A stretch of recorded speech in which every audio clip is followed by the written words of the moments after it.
এই নেকা কানে একদম পছন্দ না। সুন্দর করে বলছি বৃদ্ধাশ্রমে জানা, কানাগুলো ঘাট ধাক্কা দিয়ে বের করে দেবো, বৃদ্ধাশ্রমে কপালে জুটবো, আর এই বাসাতে এমনিতেই জুটবে না।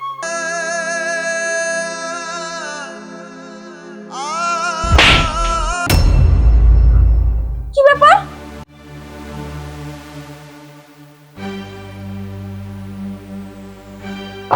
কিরে বাবা, হাতে ব্যাগ, তোরা কোথাও যাবি নাকি? হ্যাঁ যাব, তবে আমরা নয়, আপনি যাবেন বৃদ্ধাশ্রম। কি বলো বৌমা, আমি বৃদ্ধাশ্রমে যাবো কেন? বাবা শোনো, তোমার জন্য বৃদ্ধাশ্রম ঠিক করে রেখে এসেছি, চলো তোমাকে বৃদ্ধাশ্রমে রেখে আসবো। এটা কি বলছিস বাবা? আমি বৃদ্ধাশ্রমে যাবো না বাবা, তুই আমাকে বৃদ্ধাশ্রমে পাঠাইস নি। আরে আমি তোর ঘরের যত কাজ আছে, বাজার ঘাট যা আছে সব করে দেবো, ঘর পর্যন্ত ঝাড়ু দিয়ে দেবো। তবু বাবা, তবু আমাকে বৃদ্ধাশ্রমে পাঠাইস না। শুনেন, একদম বেশি কথা বলবেন না। আপনি এই বাসায় থাকেন, এটা আমার পছন্দ না, বুঝতে পেরেছেন? আপনার জন্য আপনার ছেলে বৃদ্ধাশ্রমে কথা বলে রেখেছেন, আপনি বৃদ্ধাশ্রমে গিয়ে থাকবেন।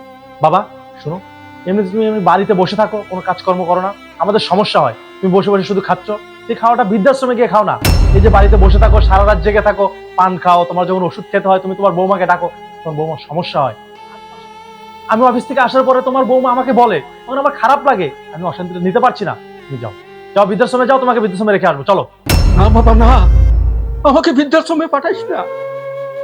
জানিস বাবা, এই বাড়িতে তোর মায়ের কত স্মৃতি জড়িয়ে আছে, এই স্মৃতি রেখে আমি কিভাবে বৃদ্ধাশ্রমে থাকবো? পারবো না বাবা, পারবো না।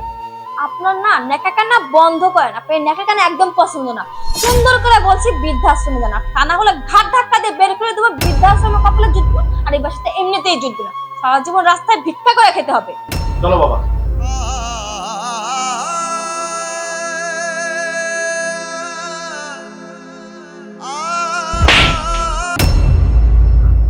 কি ব্যাপার? তুমি আমার গায়ে হাত তুললে কেন? হ্যাঁ হাত তুললাম। তুমি কি মনে করেছিলে আমি আমার বাবাকে বৃদ্ধাশ্রমে রেখে আসবো? তুমি এটা চেয়েছিলে তাই না? তুমি ভাবলে কি করে আমি আমার জন্মদাতা বাবাকে বৃদ্ধাশ্রমে রেখে আসবো? স্টিল নাও যে বাড়িতে দাঁড়িয়ে আছো, কার বাড়ি? এই বাড়ি আমার বাবার নামে লেখা আছে।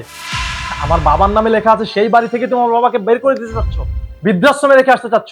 এই বাড়ি যদি আমার নামে থাকতো বা অন্য কারোর নামে থাকতো, তাহলে তুমি আমার বাবার পাতে এক মুঠো ভাত দিতে না। শোনো, তুমি না, তুমি একটা কি বলবো, তোমাকে আমার বলার ভাষা নাই। তোমার সাহস কি করে হলো তুমি আমাকে বলো আমার বাবাকে বৃদ্ধাশ্রমে রেখে আসতে?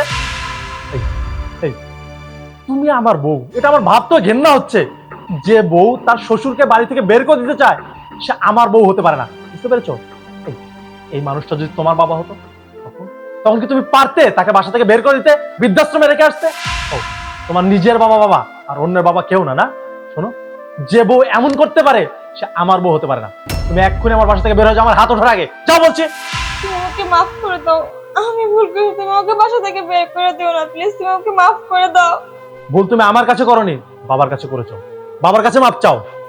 বাবা, বাবা আপনি আমাকে মাফ করে দেন বাবা, আপনার সাথে আমি অনেক অন্যায় করে ফেলেছি। আপনার ছেলেকে বাবা একটু বুঝিয়ে বলুন না, ও যেন আমার উপর রাগ করে না থাকে, বাসা থেকে যেন বের করে না দেয়। ঠিক আছে বৌমা, ঠিক আছে। শোন বাবা, বৌমার কোনো দোষ নাই, ও তো ছোট মানুষ, ও বোঝে না। তুই ওকে মাফ করে দে বাবা, ওকে মাফ করে দে। দেখো, কোন মানুষটাকে তুমি বাড়ি থেকে বের করে দিতে চেয়েছিলে, সেই বাবা তোমার হয়ে সুপারিশ করছে আমার কাছে তোমাকে এই বাড়িতে রাখার জন্য।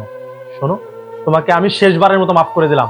এরপর যদি কখনো এমন কিছু করো বা এমন কিছু চিন্তাও করো, তোমাকে আমি এই বাড়ি থেকে বের করে দেবো, আমার চেয়ে খারাপ কেউ হবে না, কথাটা মাথায় রেখো। বাবা তুমি আমাকে মাফ করে দাও, আমাকে মাফ করে দাও তুমি। আরে বাবা, আরে আমি তো জানি আমার সন্তান এরকম কথা বলতে পারে না, তো আমার সন্তান।